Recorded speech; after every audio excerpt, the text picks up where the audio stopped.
शुरू अल्लाह का नाम लेकर जो बड़ा मेहरबान निहायत रहम वाला है।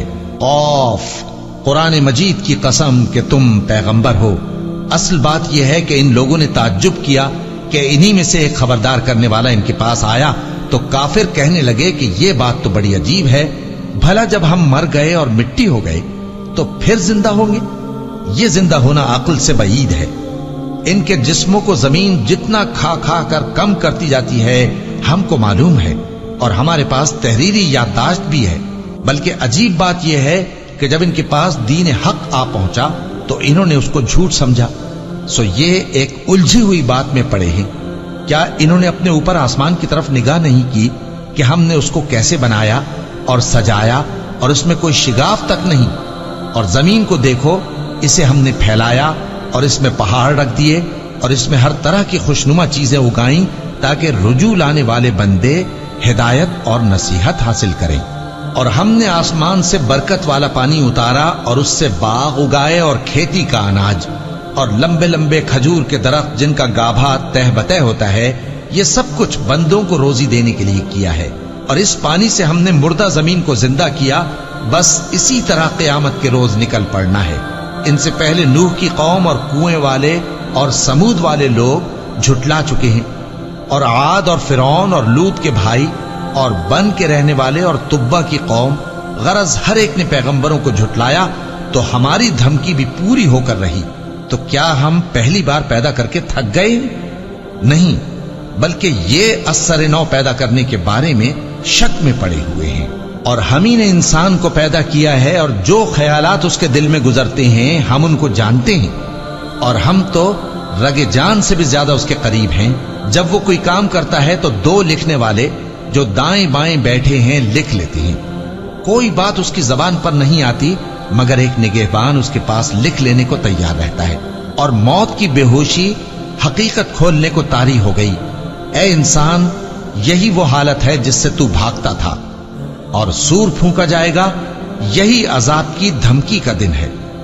और हर शख्स हमारे सामने इस हाल में आएगा कि एक फरिश्ता उसके साथ हाँकने वाला होगा और एक उसके अमाल की गवाही देने वाला।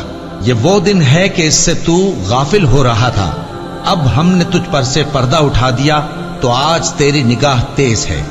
और उसका हम नशी फरिश्ता कहेगा कि ये आमाल नामा मेरे पास तैयार है। हुक्म होगा कि हर सरकश नाशुक्रे को दोज़ख में डाल दो।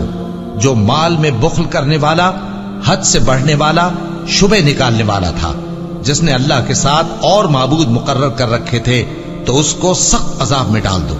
उसका साथी शैतान कहेगा कि ऐ हमारे परवरदिगार, मैंने इसको गुमराह नहीं किया था, बल्कि ये आप ही रस्ते से दूर भटका हुआ था।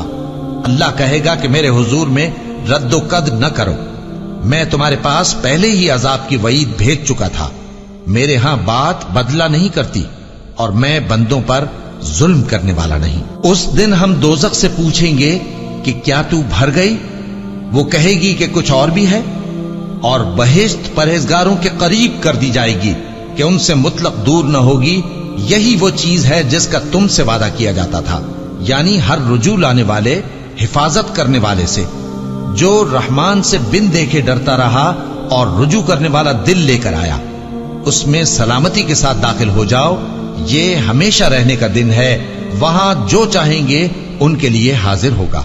और हमारे यहां और भी बहुत कुछ है, और हमने उनसे पहले कई उम्मतें हलाक कर डाली। वो लोग इनसे कुव्वत में कहीं बढ़कर थे। फिर वो शहरों में गश्त करने लगे, क्या कहीं भागने की जगह है? जो शख्स दिले आगाह रखता है या दिल से मुतवज्जे होकर सुनता है, उसके लिए इसमें नसीहत है। और हमने आसमानों और जमीन को और जो मखलूकात इनमें है सबको 6 दिन में बना दिया, और हमको जरा भी थकन नहीं हुई। तो जो कुछ ये कुफ्फार बकते हैं उस पर सब्र करो, और आफताब के तुलू होने से पहले और उसके गुरूब होने से पहले अपने परवरदिगार की तारीफ के साथ तस्बीह करते रहो, और रात के बाज औकात में भी और नमाज के बाद भी उसी के नाम की तस्बीह किया करो। और सुनो, जिस दिन पुकारने वाला नजदीक की जगह से पुकारेगा, जिस दिन लोग एक जोर की आवाज यकीनन सुन लेंगे, वही निकल पड़ने का दिन होगा। हम ही तो जिंदा करते हैं और हम ही मारते हैं, और हमारे ही पास लौट कर आना है। उस दिन जमीन उन पर से फट जाएगी اور وہ جھٹپٹ نکل کھڑے ہوں گے، اس طرح سے جمع کرنا ہمیں آسان ہے۔ یہ لوگ جو کچھ کہتے ہیں ہمیں خوب معلوم ہے، اور تم ان پر زبردستی کرنے والے نہیں ہو۔ پس جو میرے عذاب کی دھمکی سے ڈرے اس کو قرآن کے ذریعے نصیحت کرتے رہو۔